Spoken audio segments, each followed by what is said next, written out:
Paterimono eti soranis, agiastito tonamasu, el theto e vasiliasu, genethito totalimasu, hosonorno kepigis.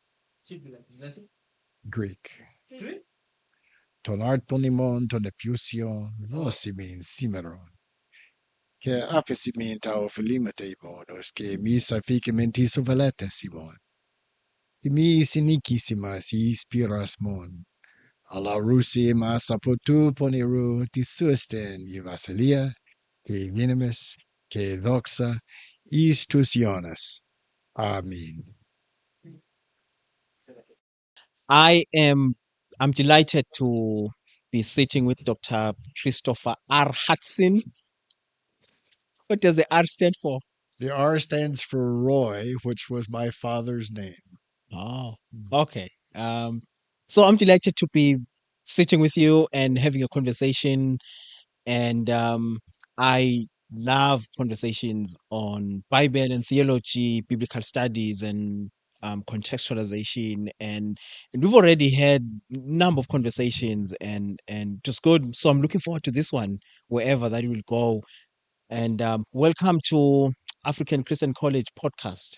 Thank you. I am delighted to be back in Matsafa at African Christian College. Yeah, you were last here in 2019. 2019, I was scheduled to come in again in 2020, but you know, the pandemic happened and it took longer than I thought to get back here. Yeah, we're really, really glad that you're here to be to bless us again and to serve with us and to partner with us in the mission that God has for this place. So Thank you. I should say it's a blessing for me to be with these faculty colleagues and with these students whose questions keep pushing me to keep rethinking my assumptions about the Bible and about life in general.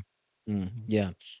So just to begin, why don't you go ahead and introduce yourself to our listeners? And Well, Christopher Hudson, I am Associate Dean of the College of Biblical Studies and Professor of Bible, Missions, and Ministry at Abilene Christian University, where I've been since 2010. And my primary assignment there is in the undergraduate Bible department, although occasionally I get loaned across the hall to teach graduate courses. Before I came to ACU, I taught for 12 and a half years in North Carolina at Hood Theological Seminary, which is the seminary of the African Methodist Episcopal Zion Church.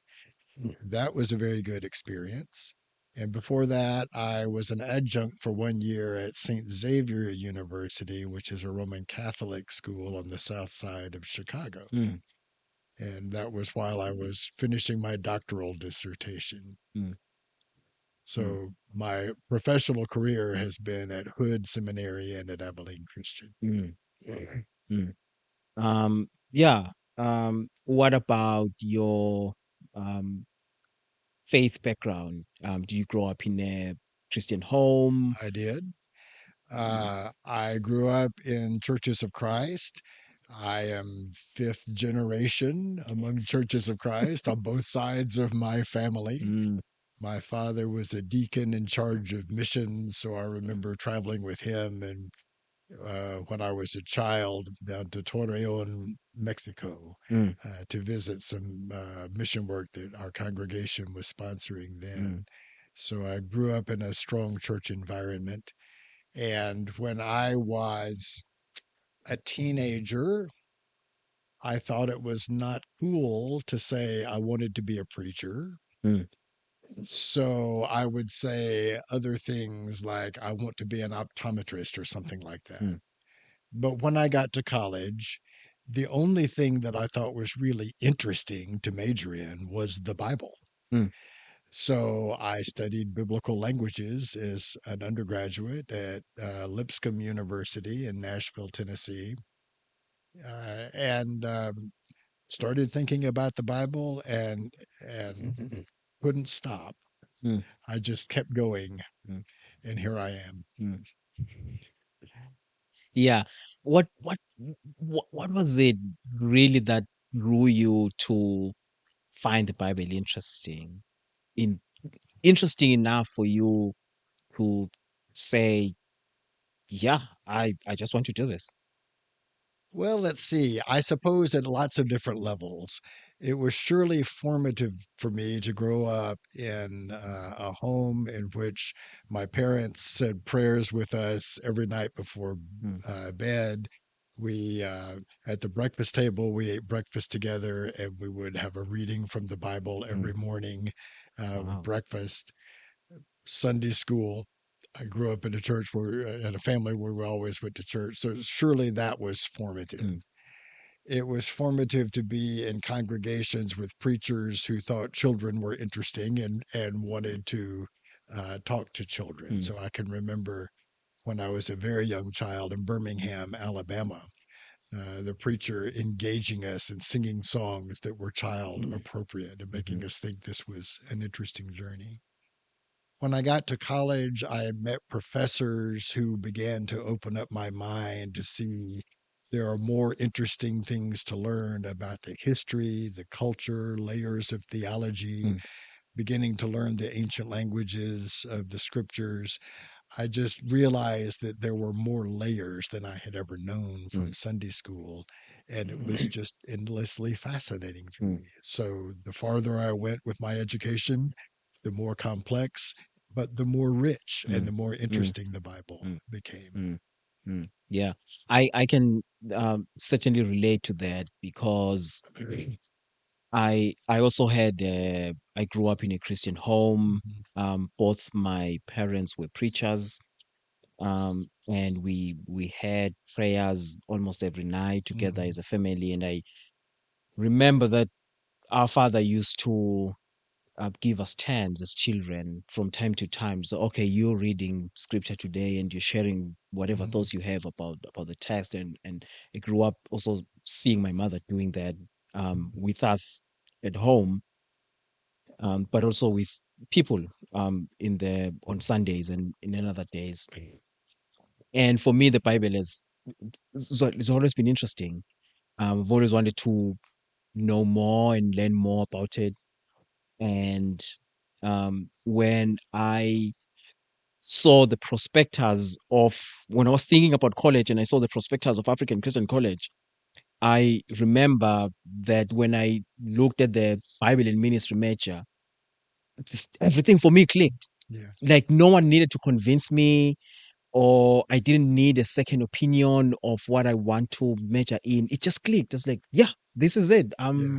I'm just going to take this, and that's it. That's right. I remember when I was an undergraduate student at Lipscomb, the chair of the speech communications department tried to recruit me to major in speech. Mm, And he said, you know, we do a really good job of training people to be preachers, how to make an elegant speech. mm, And as an undergraduate student, I said to this professor, you can train me how to make a good speech, but what am I going to say?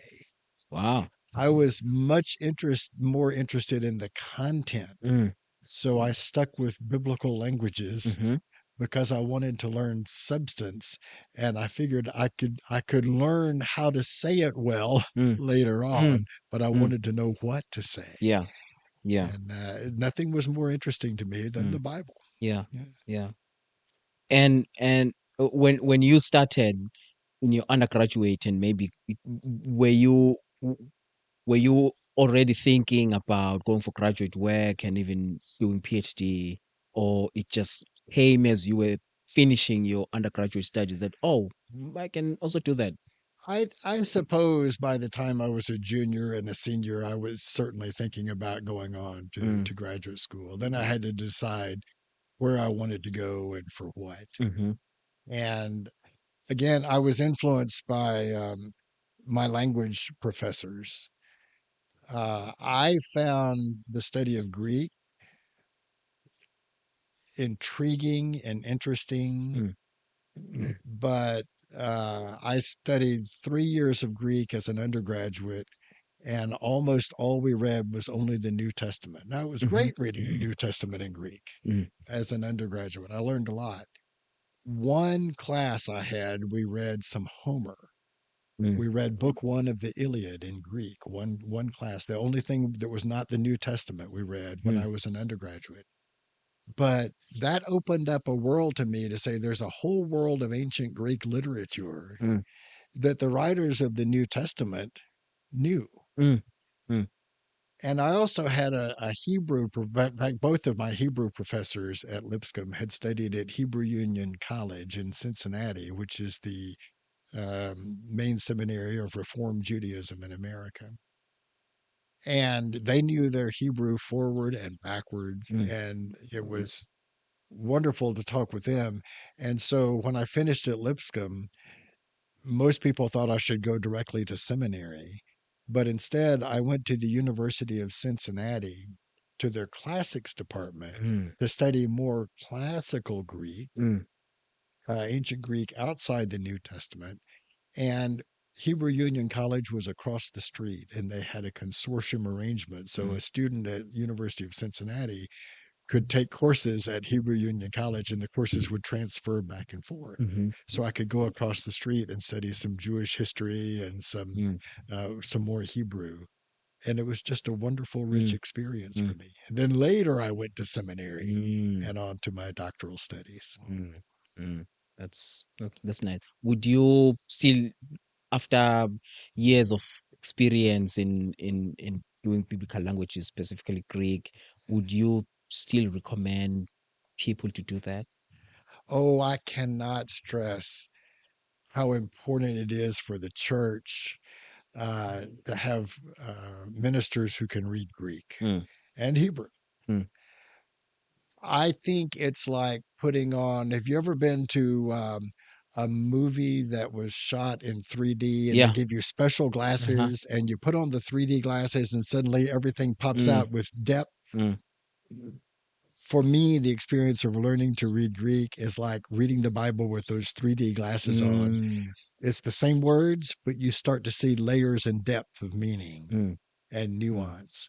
So I think for me, it's been very enriching mm, and helpful in ministry to be able to see that the history of debates about doctrine, very often the history about um, construal of a grammatical construction that's ambiguous in Greek or in mm, Hebrew, or the meaning of a word that has one connotation in one context, but in mm. another context, it takes on a different tone. Yeah. And so, what's the shade of meaning in this word in this Mm, context? And sometimes it changes our whole perspective on a big mm, theological question. mm. My experience with biblical Greek, um it's still I'm still trying to find or think of a way that would be meaningful for people to learn biblical Greek and Hebrew as well. Mhm.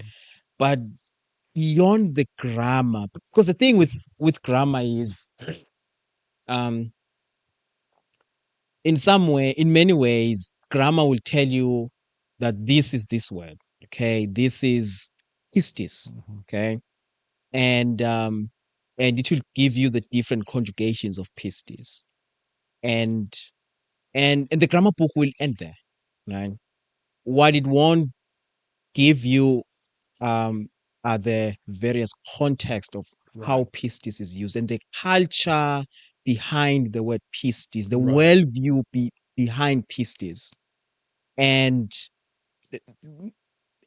like you're saying, that sometimes doctrinal differences and debates are mostly on right, misunderstanding of the worldview behind the word itself right. more So than the word itself. here's a problem that a lot of students run into. There are an awful lot of students who take a year of Greek or Hebrew and they say it's very difficult. And all of those rules of grammar Mm, are not only difficult to learn, but they're dry. mm, And so they think, I'll take 1 year of Greek, maybe 2 years of Greek, and then it's not that much fun and I'll quit. Mm, And I'm thinking, after you've had 2 years of Greek, now you're ready for the fun stuff. mm. And they quit just when it's getting interesting. Yeah. So the whole point of learning all those rules of grammar is so you can read text. Hmm. So I'll tell you another professor who was enormously influential for me in my doctoral studies program, Abraham J. Malherbe. Mm, Abraham Malherbe grew up in Pretoria, mhm, South Africa. mhm, He was a sergeant in the South African Army in the days of apartheid. mm, He was a boxer. He played rugby. He was rough and tumble. But he met some Church of Christ missionaries who converted him. And they said, "You have talent and brains, and you should go to college. And we think you should go to college in Texas, in the United States, to Abilene Christian College." mm, So he got on an airplane and flew to Texas. And when he got to Texas, he got to Abilene, he thought he had seen universities like Stellenbosch. And Abilene Christian was not at all impressive. It was small, kind of shabby. The buildings were not large and mm, impressive like he thought a university should be. mm, But here he was. So he came in and he discovered some Bible faculty who taught him Greek and Hebrew and opened up a world of church history to him because they really knew their stuff. mm, And when he finished at Abilene Christian, he went to Harvard Divinity School and graduated first in his class, and then got a doctorate in New Testament studies at Harvard. He came back to Abilene and taught for a few years at Abilene, but most of his career he taught at Yale University.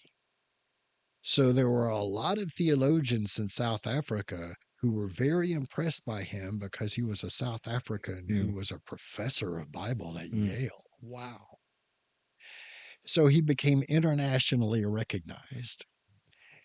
And his specialty was reading the New Testament, especially the letters of Paul, mm, in the context of Greek and Roman philosophy. mm, But now let's get back to your mm, observation. Grammar is dry, mm, but there's so much rich nuance in text. And Abraham Malherbe insisted for his students, you don't ever just look up a word and find a passage and read a paragraph of some ancient author where they used a word. If an ancient author like Plutarch or Josephus or somebody has an idea that you want to understand, you need to read a whole book by Plutarch to mm. understand the Yeah. context and the Hmm. culture. Yeah. And then you read book after book and you read all kinds of literature and you start to get immersed in a whole culture Mm, and nuances and the things they were arguing about and mhm, debating, different philosophical schools debating each other, different religious viewpoints mm, debating each mm, other.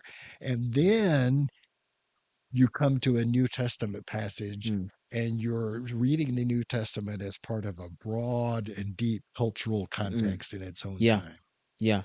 So, last question on this. Last question on this. You you studied classical Greek literature Yes. after studying I started biblical with the Greek. New Testament only, Okay. and then I studied classical Greek. Okay.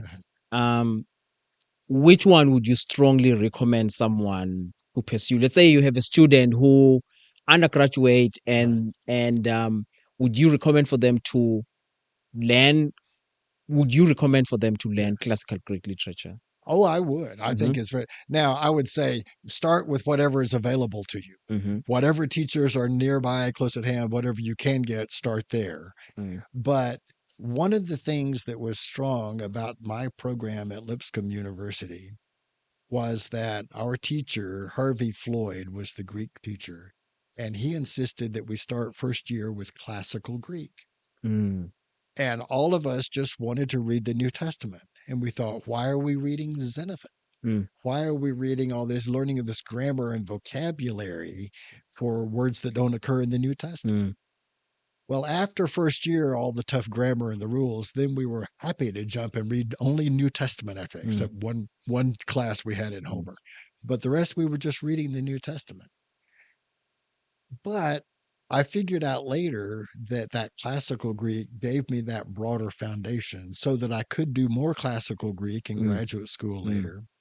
I just had a broader, deeper window into the culture. mm, And so about 3 years ago, we made a switch at Abilene Christian and we hired a new first year Greek teacher who specializes just in first Greek. And mm. now in Abilene, all of the Bible majors who take Greek, they start first year with classical Greek and Yeah. they learn the rules and the grammar, Mhm. but they're also learning a lot about ancient Greek culture. Yes.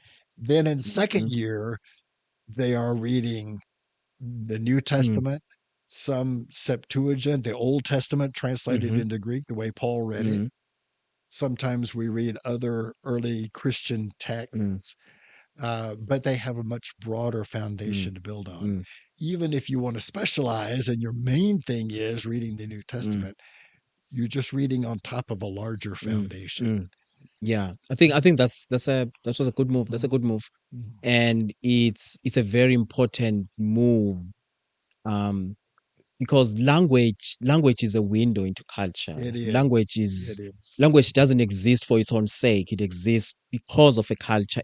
That's right. It's born through a culture, Right. and it's always embedded in culture. And words don't exist in a vacuum. They're always used within the culture, and for you to understand the idioms Right. and the metaphors that are used, you need to be at least have an That's right. idea of what the culture is. So something is always lost in translation Yeah. and something is always added in translation. Mm. So imagine the value of being able to translate from Greek to Siswati Mm-hmm. without going a detour through English. Yeah. Mm-hmm. Because when it's translated from Greek to English, a little something is lost Mm-hmm. and a little something is added. Mm. And then you go from English to Siswati and Mm. a little something is lost and a little Mm. something is added. And it's like, Mm. eh, Yeah. if we could go straight from Greek to Siswati, Mm. Mm. Yeah. there's more potential Mm-hmm. Mm-hmm. for a richer conversation Mm. with the Bible. Yeah. Yeah. Yeah. Yeah. All right. Let's talk about the Sermon on the Mount. Right. Let's talk about the Sermon on the Mount. What a wonderful Um, text. yeah, yeah. I'm so glad you set up this sermon series to read slowly and methodically through the whole Sermon on the Mount. Mm, I've got to say, the two passages you assigned would not have been my pick, but it's important to read it all, read it slowly, read it methodically. mm, The Sermon on the Mount changes the world. mm, mm, mm. Do you have a sense of how much the Sermon on the Mount has made a difference in the world? I mean, the real world in which we live? Um, uh, yeah, yeah. Some, Who I who mean, comes to your mind when you think somebody whose understanding of the world and actions in the world were profoundly shaped by the Sermon on the Mount? um, let me see. The German theologian Dietrich Bonhoeffer. Bonhoeffer, for That was sure. very formative His for him. his book Mm-hmm. on the Sermon on the Yeah. Mount, The Cost Cost of of discipleship. Yeah. Discipleship, Mm-hmm. was hugely formative Mm, and it affected the way he responded to the rise of the mm, Nazi regime in mm-hmm. World War II, the way he was able to equip other ministers in the seminary he was Mm-hmm. training in, how to respond to the Mm, Nazis, the way he himself responded. That's a great mm, example.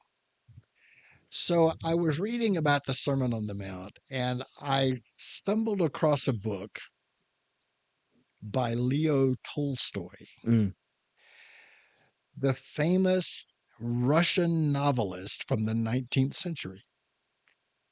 Leo Tolstoy was a nobleman in Russia. He was a count, I think. So he owned vast tracts of land and had lots of money, but he was famous around the world for the long, thick Russian novels he wrote. Probably his most famous novel is War and Peace. It's a tough slog, but it's a profound novel. Late in his life, as Tolstoy reflected more and more on his Christian commitments, he wrote a book called The Kingdom of God is Within You. Mm. It was published in 1895, and it was basically a study of the Sermon on the Mount. Mm. And he was arguing for what it means to care for the poor and nonviolent resistance and things like that. He became a leader in a movement among the Russians for land reform. Mm. Instead of vast tracts of land owned by a few wealthy people and poor peasants chained to the land to work it on behalf of large landowners, maybe we should have land reform so the people in the land can own the land that they're struggling to make a living on. Yeah. So he wrote this book, The Kingdom of God is Within You, published it in 1895. And there was a young lawyer in Durban, South Africa, who read that book. Mm. And he said, I never thought about it this way. Mm. The Sermon on the Mount. Mm. That makes sense to me. That lawyer's name was Mohandas Gandhi. Wow. He was already thinking about the problems of racial discrimination in South Africa and the triangulation between white, black, and colored, and he would have been in the colored category. He was already fighting as a lawyer for racial rights, but he was coming at it from the point of view of a British legal system and a Hindu religious perspective. And he started reading Tolstoy, and Tolstoy got him reading the Sermon on the Mount more carefully. And he started thinking, this can make a difference. And when he moved back home to India, it was the Sermon on the Mount that guided him toward a nonviolent resistance of the British Empire. Yeah. And also guided him to think about how we could build a country that allows for the possibility of Christians and Hindus and Muslims in one country to be cohesive. So, Gandhi was enormously influential. Now, he was not a Christian, although he would say rhetorically sometimes, I'm a Hindu, I'm a Christian, I'm a Muslim. Yeah. He would look for the best in all the religious traditions. When he read the Bible didn't make sense to him until he got to Matthew and he read the Sermon on the Mount and he said, oh, I could be a Christian on the basis of the Sermon on the Mount. So that was enormously influential in his whole campaign of nonviolent resistance, and it changed the subcontinent of India. Wow. Okay, when Gandhi was an old man, there was a young seminary student at Crozier Seminary in Philadelphia. This was a precocious young man who had graduated from Morehouse College young. He started college when he was only 16. Martin Luther King Jr.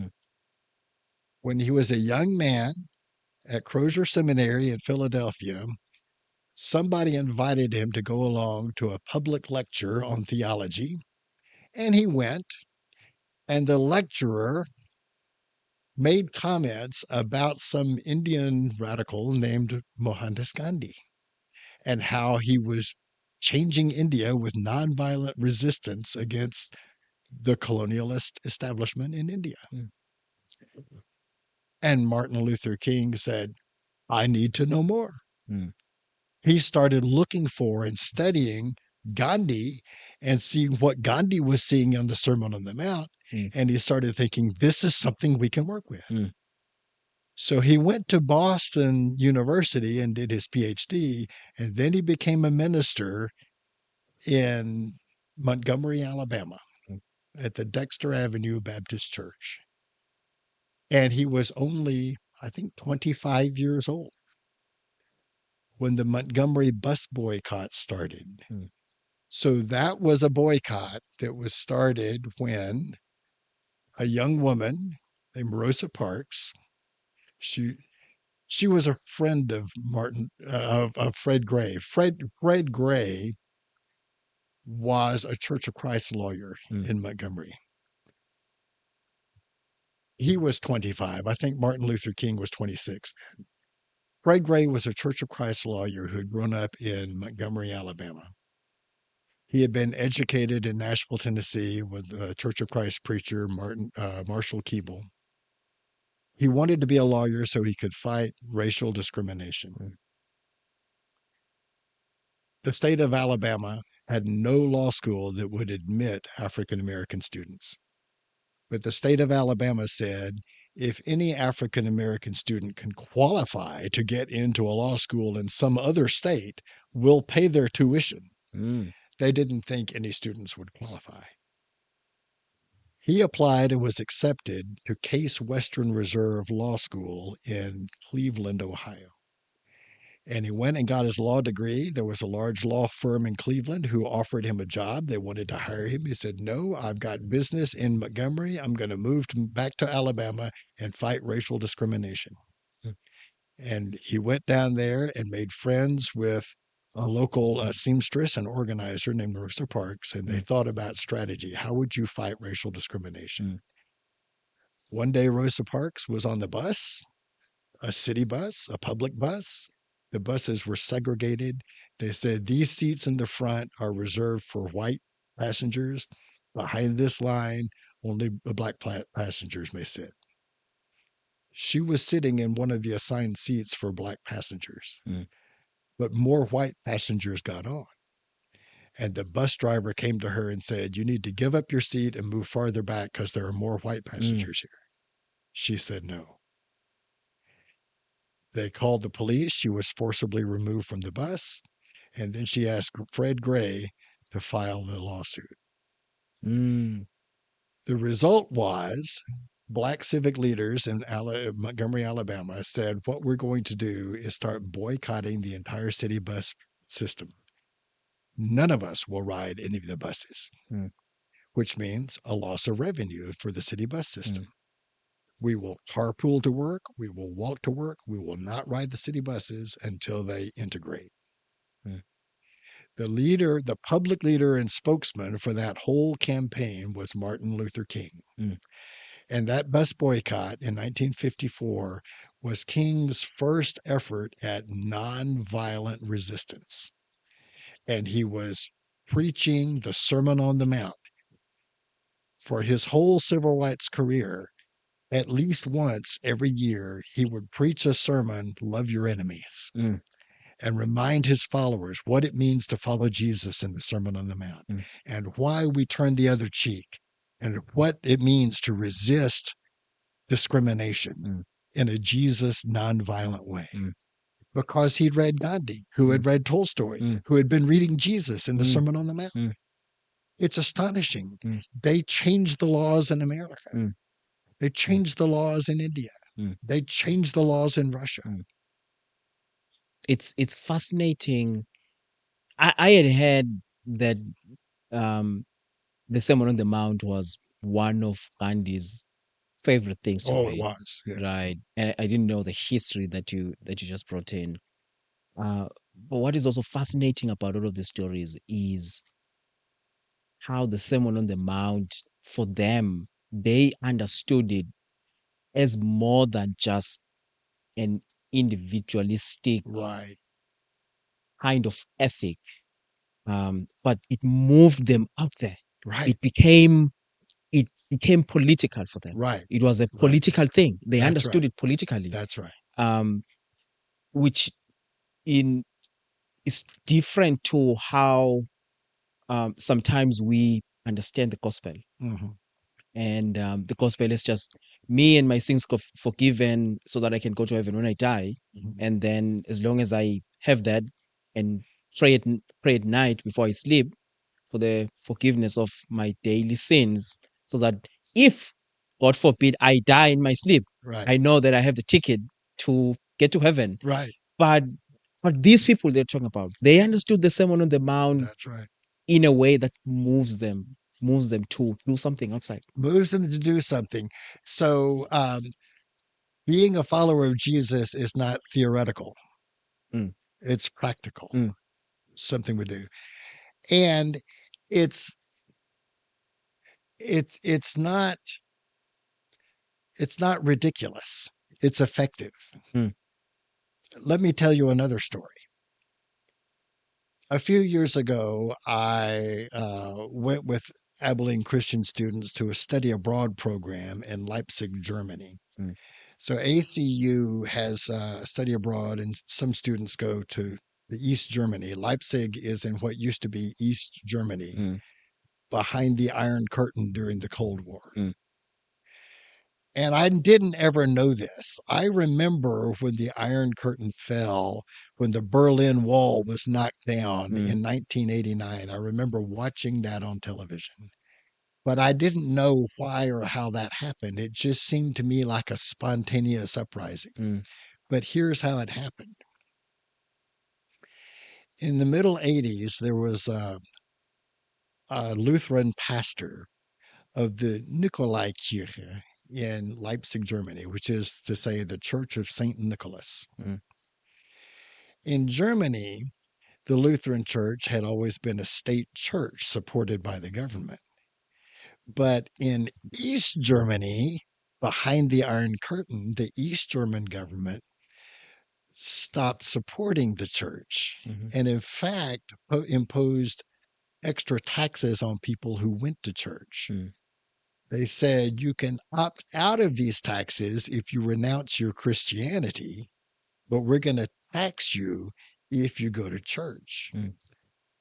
What I didn't realize, I grew up during the Cold War when people in America thought we were Christians and we thought the East Germans were godless communists. Mm. In fact, there were more Christians going to church in East Germany than there were in West Germany Wow. during the Cold War. Mm, And when they went to church, these were mostly Lutherans.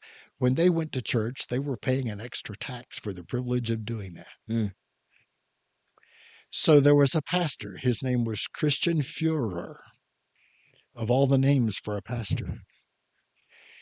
He started saying the communist government of East Germany is oppressive.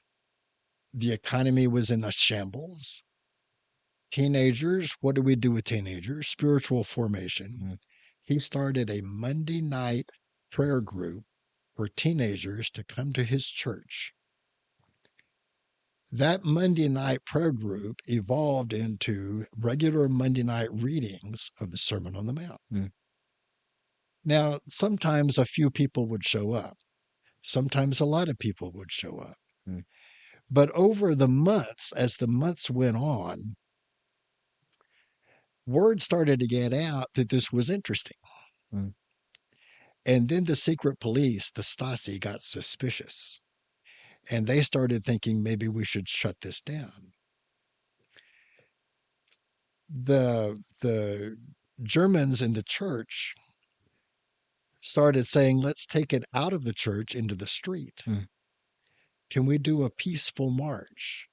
Now, the secret police would be very much opposed to anything that looked like a riot or a disturbance.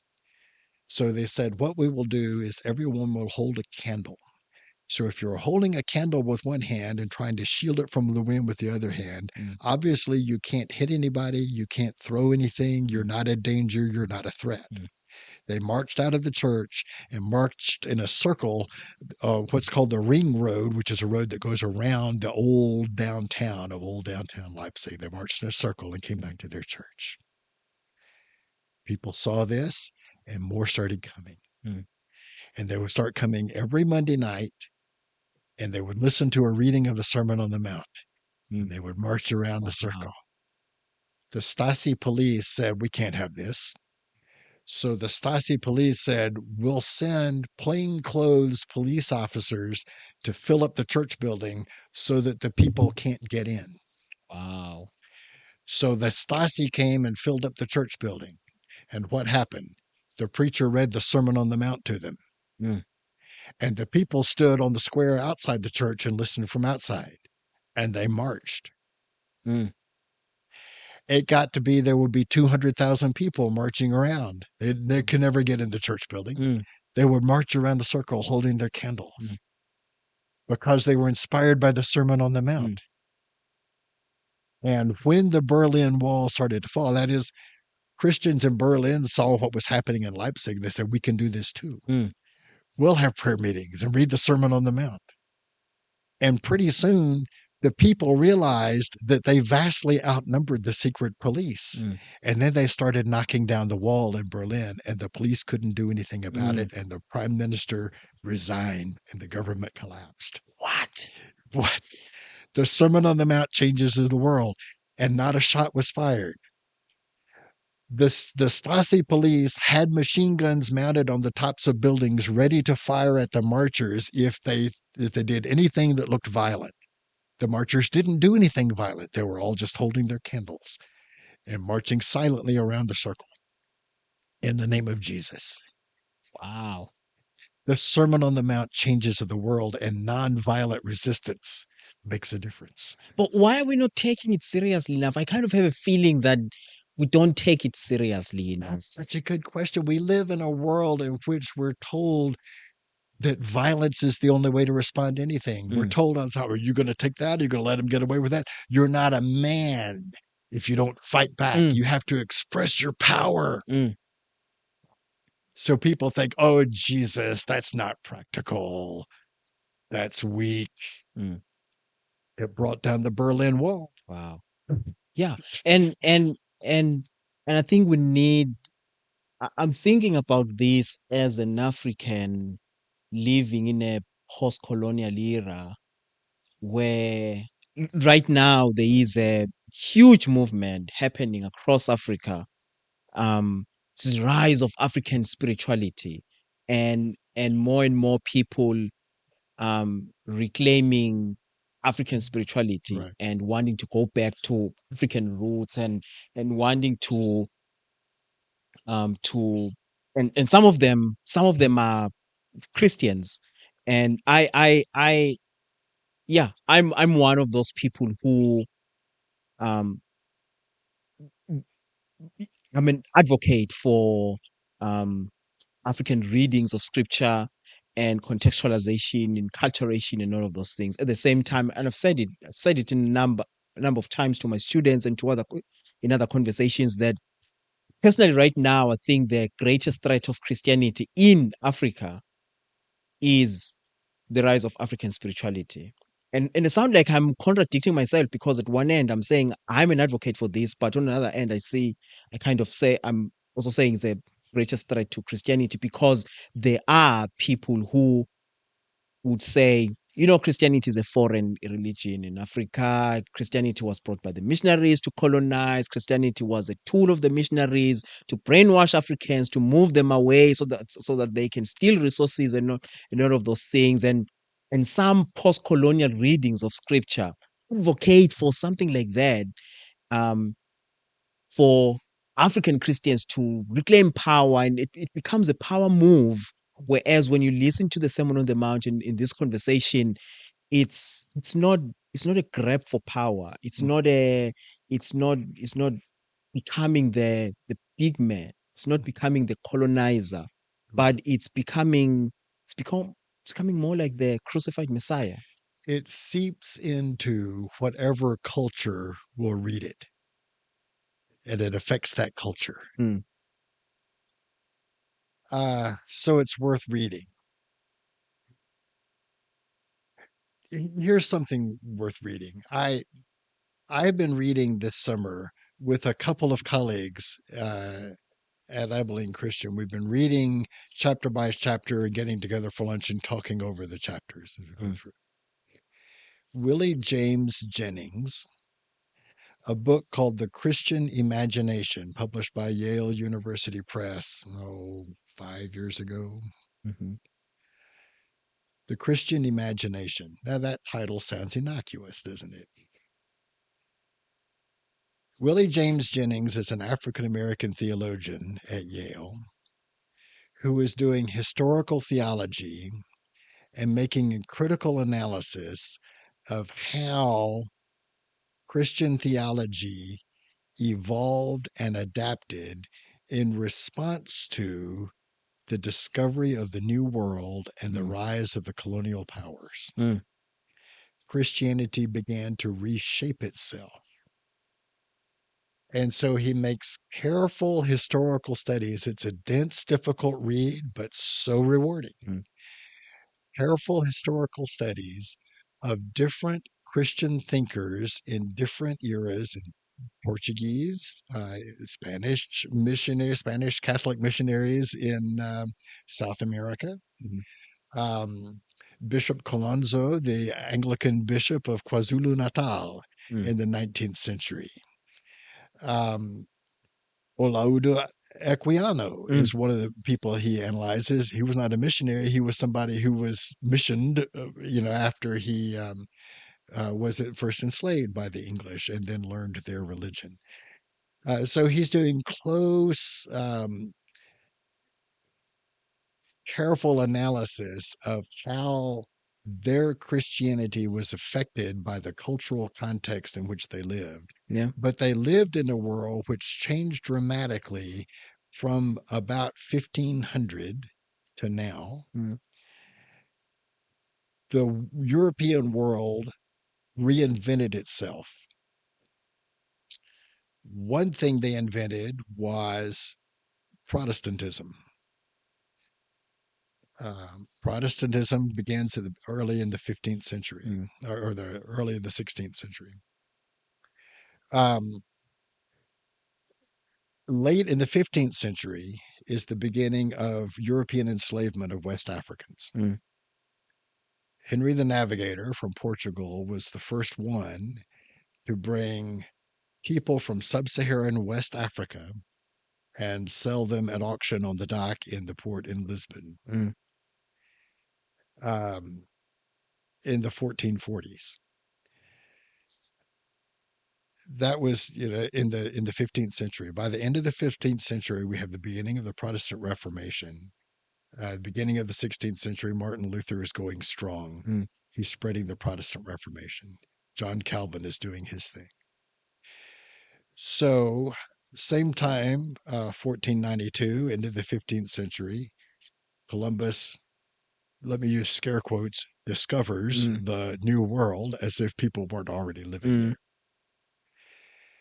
The European powers made claim to all of what we call North and South America now and divided it up among themselves, and began to think how they could exploit it for economic resources. They went in with an attitude of we will enslave whatever native people we find. Mm. But the native people did two things that didn't help. One is they fought back. They didn't want to work for the Europeans. Mm.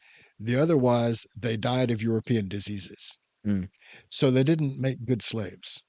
Mm. They were either fighting back or dying Mm. of smallpox. Mm. So the Europeans started bringing over West Africans. Mm.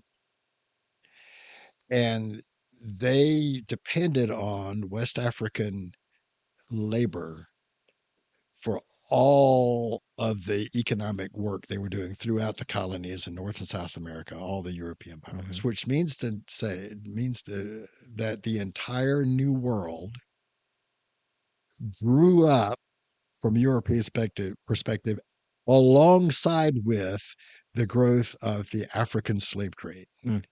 Mm. So in the Americas, uniquely in the history of the world, in the Americas, a slave meant a West African, and West Africans were viewed only as slaves Mm. and potential slaves. Mm.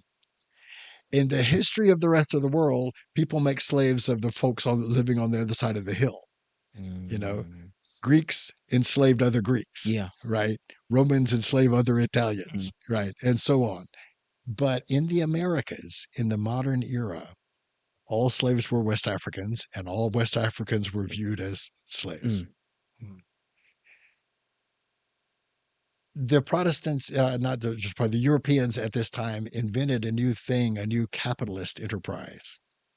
They started stock holding corporations for the purpose of establishing colonies to extract economic resources from Mm. these colonies. Mm. So the Virginia colony in America is one of these economic.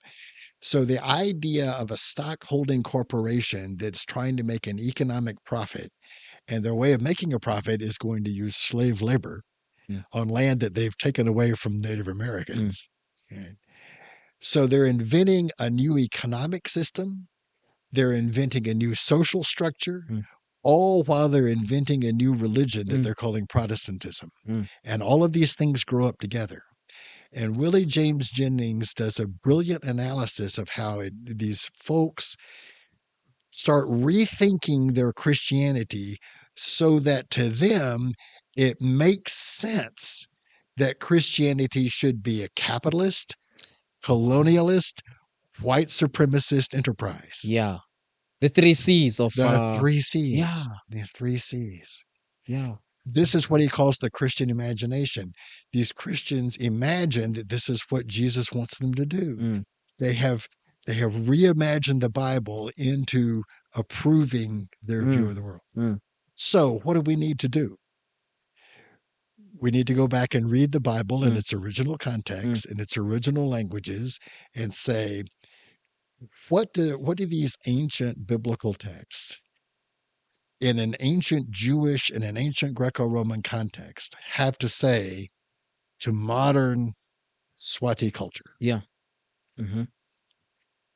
And if any European scholar or American scholar along the way had some insight that we want to use and find useful, Mm. great. Mm.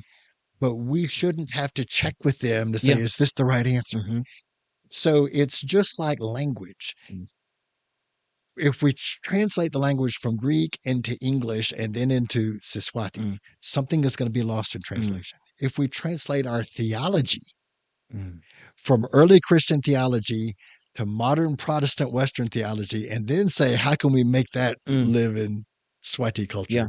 Something has been added in Mm-hmm. translation and something has been lost. Mm. So, can you go directly to the words of Jesus Mm. and the ancient context and say, is that, Mm. how does this help us think about our Mm. culture? Mm. Mm. Mm. Mm. Yeah. Yeah. Yeah. Wow, that's helpful. I don't know. I think we're out of our time for our conversation. But what we'll do, we'll pack it here for now. Right? We'll pack it here for now, and we'll resume the conversation.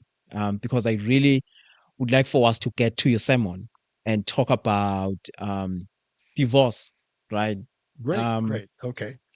yeah, and talk about Next divorce. podcast, we'll talk about divorce. Yeah, and talk about divorce and see how we go about divorcing or not Okay. divorcing. Or not divorce. Yeah. But thank you very much for this. This has been a really, really great conversation. And yeah, we'll pick it up next time. Good. Thank you.